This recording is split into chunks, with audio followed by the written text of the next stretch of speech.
Hello everyone and welcome to another episode of The Getaway Zone. Well, we've left Townsville and we're on our way to Mount Kosciusko National Park for the next 8 weeks. We travel down that way and you'll see us in warmer clothes very shortly, I'm sure. Yep. We're currently at Max and Digby's paid campground, which is on the Sunshine Coast. It's beautiful. It is beautiful. Yeah. This Bit of a episode challenge getting up here. It was a challenge, all right. I'll show you a bit more of that later.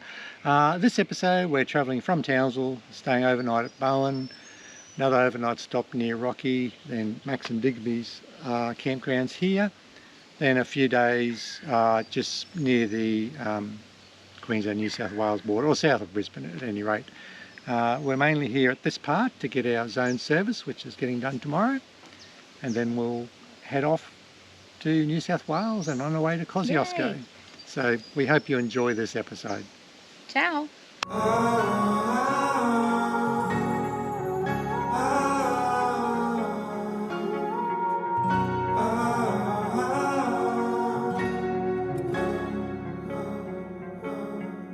Standing underneath the rows of trees, I can see where the ocean meets the sky. Under our clothes, a fire grows. We are ready for this life of running wild. We're running wild. Underneath the rows of trees, I will see where the ocean meets the sky. Under your toes, a fire grows. You are ready for a different kind of life. Shining forward, the wind is calling. You must return to the wild. Shining forward, the wind is calling. There's something different about our tow vehicle. There is something different because ever since we've picked up the van, we've been towing it with our DMAX, our 2021 DMAX. And you can see the van's on the back now, but all going well. This will be the last time we tow in a van because now we have a Toyota Land Cruiser. Meet Bruiser the Cruiser. Who else nicknames their vehicles? Not too many. We have this time apparently. Anyway, we bought ourselves a Toyota Land Cruiser 200 series. Second hand, it's a 2020 model. No way could we afford the... Couldn't afford a new 300, no. So, but I think what I've read, I think the 200 better of the vehicles anyway for towing. Anyway, so that's what we now have. And the reason for selling, well, goodbye to the DMAX. We still haven't sold it, but we'll sell it when we get back from this trip. And I'll talk more about it at the end of this episode as to why we've sold the DMAX and why we've chosen a 200 series as our new towing vehicle. Anyway, talk to you more about it later.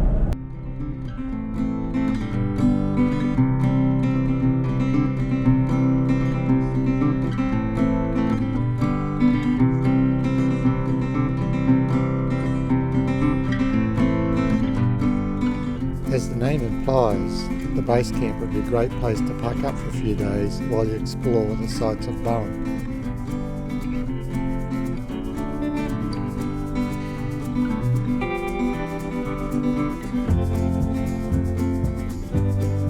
On the hold, another zone.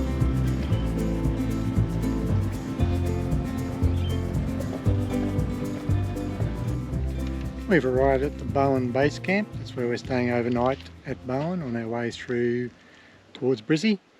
Need to be down to Brisbane by Tuesday, and today is Saturday, so just overnight stops. It's not too bad. It's a little dry and dusty looking on the way in. That's just this time of the year, at the end of winter. We're at the end towards, well, mid to end of August. But as a base camp to have a look around Bowen area, I could recommend it. There's nothing really in the way of facilities, a few bins around the place and a couple of fire pits. Although the owners do say in their brochure that you can utilise their pool at the side of their house as well, so that's very nice of them. Flagstaff Hill is one of those places you have to visit. It gives you a 360-degree view of Bowen and is a great place to start your tour of the area. From there you look out over some of the beautiful Whitsunday and also back over the Bowen Harbour and Bowen itself.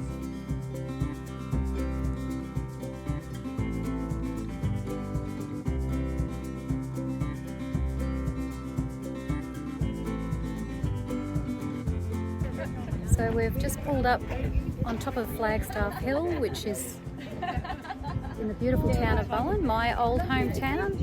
Used to love heading up here. It's a great little spot and it's obviously very popular. There's a few people around, all Victorians I reckon. They're escaping the winter. We're heading down that way. There's Stony Island just in front of us in the foreground.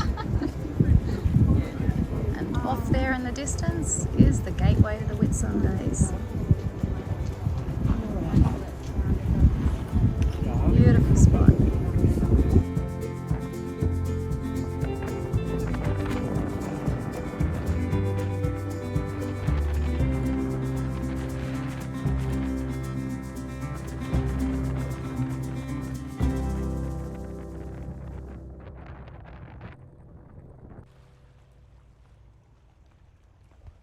Bowen has 5 great beaches close to the town area.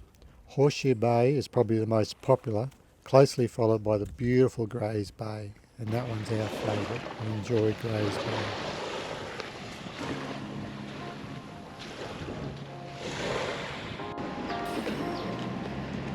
It is a gorgeous bay, beautiful to swim at, and it's a good day for swimming, but we're short on time so we won't be.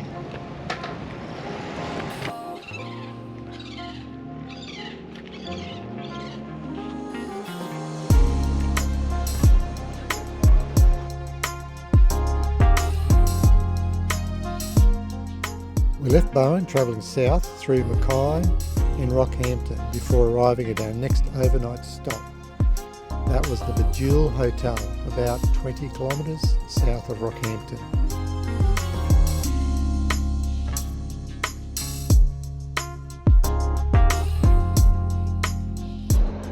We're staying at a little free camp at the Bejewel Hotel it's called. And this is flat grassy area across the road from the hotel, which is really quite nice. Probably there's 4 vans here at the moment, probably room for about 8 maximum, but a pleasant area as such.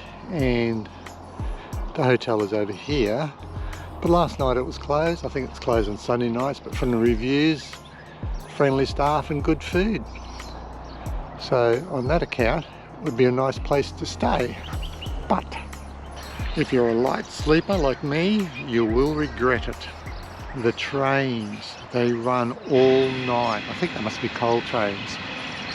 But a few times they woke me up and it felt like they were about to drive straight through the caravan. They were so loud. Anyway, yeah, that's the only downside to this area. If you're a light sleeper, you will regret it. I probably wouldn't stay here again myself. Fair bit of road noise as well from about 5 AM this morning. The highway's only about 400 metres that way.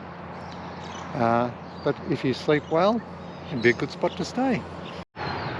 We're currently staying at the Umundi Sports Reserve,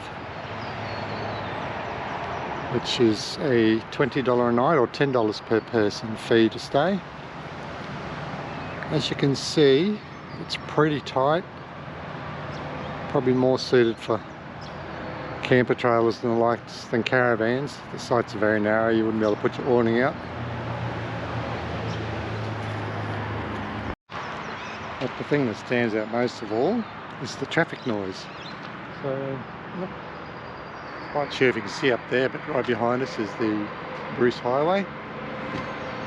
So throughout the night there were trucks rumbling past, but not too bad. I still had a reasonable sleep until about 5 AM this morning, and then it just started up with constant noise. So as I said previously, I'm a light sleeper, and this is not the place to stay if you're a light sleeper or your van's a bit bigger than 18 foot, because they're narrow sides and it is noisy. But it was only an overnight stay, so I didn't mind too much. The next morning, we endured the Sunshine Coast traffic to drop our van into zone from some warranty work. Bit hairy taking the van through some of that traffic. Your destination is on the left.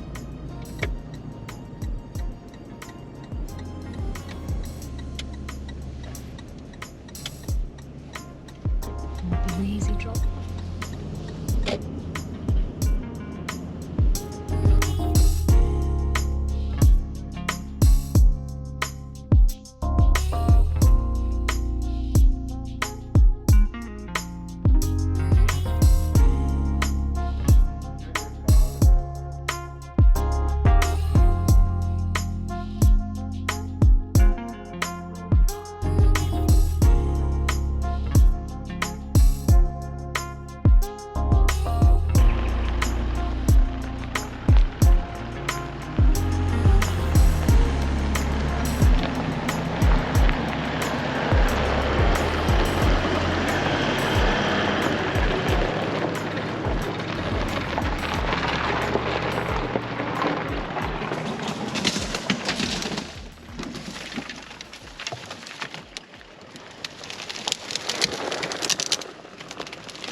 Wait!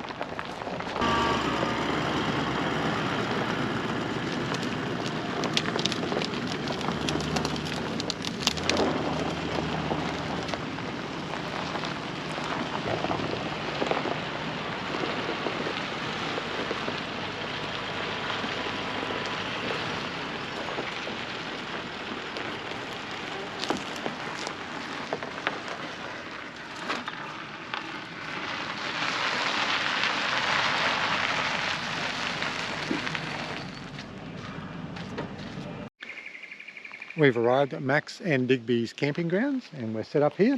And as you can see, it's pretty nice. And you've got beautiful bushland here. And we're only here for the one night, unfortunately. It would be great to stay here for a few nights. It'd be very relaxing and it's beautiful bush surroundings and only 2 or 3 campsites.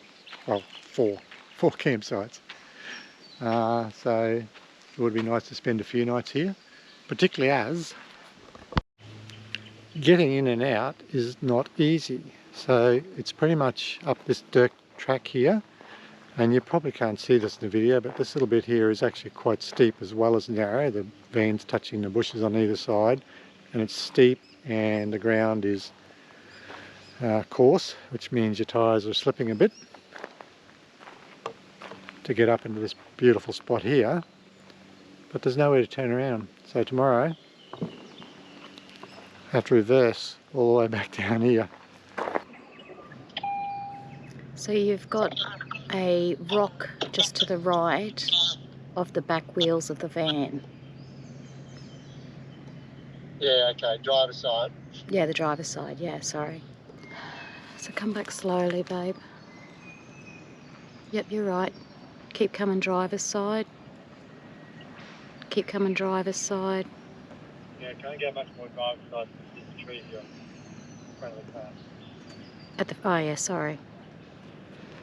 Pretty much straight back now. Yep, pretty much. But more if you can focus on the driver's side. Coming back driver's side. Like that? Yep. Keep coming.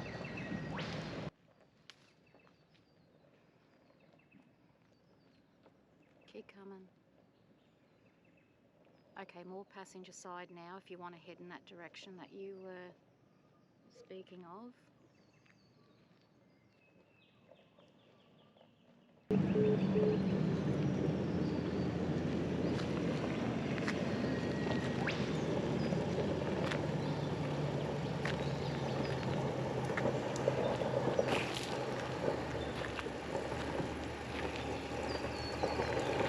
I'm able to answer the phone right now if you could leave a message on.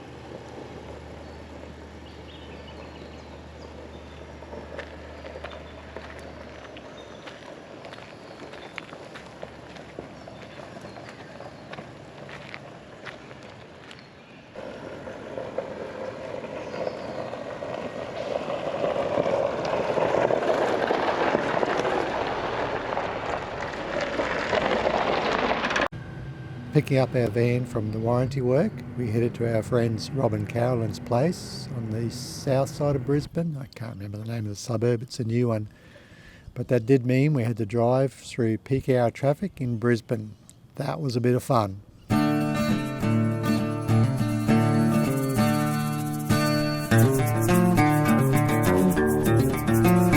the Gateway Bridge we go.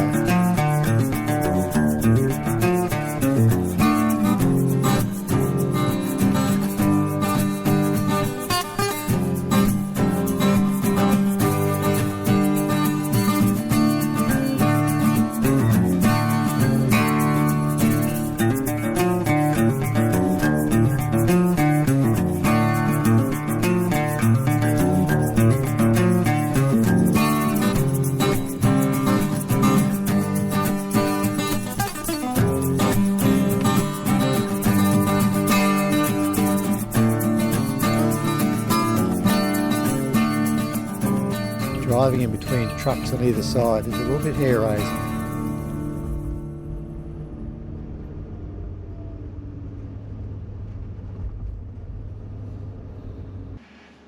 So at the start of this episode, we mentioned we're in the process of selling our DMAX, and we've purchased ourselves a Land Cruiser. So the reasons for doing that: when we first purchased a caravan, we purchased the Zone RV obviously, but we were looking at a few other different ones at the time, and they were all 3.5 tonne off-road vans, and that's what we wanted. At the time we owned an Isuzu MUX which had a 3 tonne towing limit, so we need to purchase a tow vehicle as well. I did look at the 200 series at the time, but we were looking at a brand new car and it was just simply out of our price range, whereas some of the utes such as the DMAX, the Ford Ranger, etc. were in our price range and were capable of towing 3.5 tonne. I did realise that there are other weight restrictions, and the main one being GCM for these utes, that you couldn't have a 3.5 tonne caravan on the back unless your DMAX was pretty much empty. But that didn't worry us, as we sort of felt pretty confident that we could load our van with everything we needed with 3.3 tonne and the items we need in the DMAX, and that would give us about 50 kilos spare on the GCM. However, here are the weights of the DMAX that we were getting after a year or so of having it, and you can see that we started to go over. So the main problem was we were loading the van up to 3,360 kg, so 60 kilos heavier than we intended, and that also a little bit extra in the DMAX itself. You know, there were just things we decided we needed to buy, such as we got max tracks and various little things, and it just kept adding up the weight, and we ended up being about 20 kilos over our GCM. So we had thought, well, we just need to lose weight, and we jokingly talked about both of us losing a little bit of weight, but you know, the reality was we were going to look at what we needed in the van and what we could take out to get back to that 3.3 tonne, and just decided that pretty quickly actually that this was always going to be an issue, and there'll always be, we'd take something out, we'd want to put something back in. We're talking about getting inflatable canoes at some stage, or paddleboards at some stage. It was always going to be an issue, and we just decided we were buying a Land Cruiser. So we bought the Land Cruiser, and these are the weights. Now we're fully loaded up in the Land Cruiser. It does have a GVM upgrade, which you would need with the Land Cruiser. We were lucky the one we bought had heavy duty springs, etc. in it, and we were able to get it engineer certification to give us an extra 10%, which gave us a GVM of 3685. You can go about 200 kilos heavier than that, but it costs about $5,000, and the engineering cost us only about 450, so that was a no-brainer for us. Loaded up, we now have about 130 kilos spare on the GCM. Our GVM only has about 85 kilos spare, so we're pretty close still on the GVM. And I think it sort of partly comes down to our tow ball weight's fairly heavy at 340 kilo, and our van, oh my goodness, we went overboard on a van. It's now weighing 3,460, so somehow we end up putting an extra 100 kilo in there, which we'll have to work on and reduce that back down. But anyway, that was the main reason why we went with the Land Cruiser. It was really all about weights, not about power. Look, if you were going to have a 3-ton van, I would go with the DMAX any day of the week. It would be no problems towing a 3-ton van. You'd have no issues with weights, no issues with power. It towed 3.3 ton pretty well. But now, having driven the Land Cruiser, and it's sort of realising it's not all just about the weights. Like the Land Cruiser is just an easier vehicle to drive because of the amount of extra power it has, going up hills, pulling out of some of your side streets and getting onto 80k roads, which is quite often with these campgrounds.